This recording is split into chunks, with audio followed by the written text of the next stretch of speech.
इस वीडियो में हम बात करेंगे टिनिटस के ट्रीटमेंट के बारे में।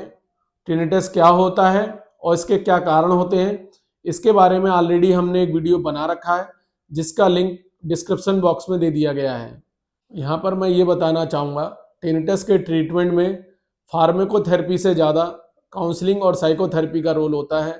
हम मरीज को काउंसिल करते हैं, उसको रीअश्योर करते हैं कि जो टिनिटस है ये कोई बहुत बड़ी बीमारी नहीं है, ये जस्ट एक सिम्टम है। तो इसके लिए हम काउंसिल के साथ साथ जो थेरेपी चलाते हैं उसमें प्रमुख है टिनिटस रिट्रेनिंग थेरेपी, कुछ मास्किंग करते हैं। मास्किंग की बात करें तो मरीज को हम बताते हैं कि आप जो है शांत एनवायरनमेंट से बचें और कहाँ पर भी बैठें वहाँ पर कोई ना कोई लो नॉइज़ का साउंड चलाते रहें। जैसे कि अगर आप कमरे में बैठे हैं तो जो फैन है आप उसको हाई स्पीड में चला सकते हैं। साथ साथ आप अपने रूम में लो नॉइज़ का कोई साउंड म्यूजिक चला सकते हैं, जिससे कि उससे जो आवाज़ होगी उसकी वजह से आपका ध्यान जो टिनिटस की वजह से आने वाली आवाज़ें हैं उस पर आपका नहीं जाएगा, जिससे आपके टिनिटस की प्रॉब्लम काफ़ी कम हो सकती है। इसके साथ साथ जिन मरीजों में टिनिटस की प्रॉब्लम होती है उसमें एक टेस्ट कराते हैं जिसको हम ऑडियोमेट्री कहते हैं। अगर उसमें हियरिंग लॉस है तो ऐसे मरीजों को हियरिंग एड का इस्तेमाल करना चाहिए।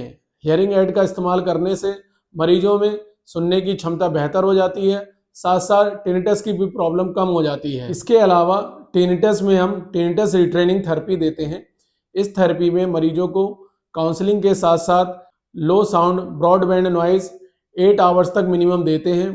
ये थेरेपी का ट्रीटमेंट थोड़ा सा लंबा होता है, जनरली 2 to 3 ईयर्स होता है, लेकिन मरीजों में इसका जो रिजल्ट है वो मोर देन 80% में बहुत पॉजिटिव रहता है। टिनिटस में मरीजों को एंजाइटी की प्रॉब्लम, डिप्रेशन की प्रॉब्लम, साथ साथ कंसंट्रेशन की कमी की प्रॉब्लम हो जाती है। तो ऐसे मरीजों में एंजाइटी को कम करने के लिए कुछ एंटी एंजाइटी ड्रग, डिप्रेशन को कम करने के लिए एंटी डिप्रेसेंट ड्रग दी जाती हैं। इससे मरीजों में टिनिटस की प्रॉब्लम काफ़ी हद तक कम हो जाती है। इसके साथ साथ टिनिटस के मरीजों को हम कुछ अच्छे मल्टीविटामिन्स देते हैं, जिससे जो नसों की कमजोरी है वो काफ़ी हद तक दूर हो जाती है और मरीजों में टिनिटस की प्रॉब्लम में आराम होता है। तो फ्रेंड्स, अगर आपके कानों में घंटी की आवाज़ सुनाई देती है, साथ साथ सुनने में भी प्रॉब्लम है, तो हो सकता है आपको टिनिटस की प्रॉब्लम हो। तो फ्रेंड्स, इसको इग्नोर नहीं करें और तुरंत ही अपने नियरेस्ट ईएनटी सर्जन को विजिट करें। Thank you.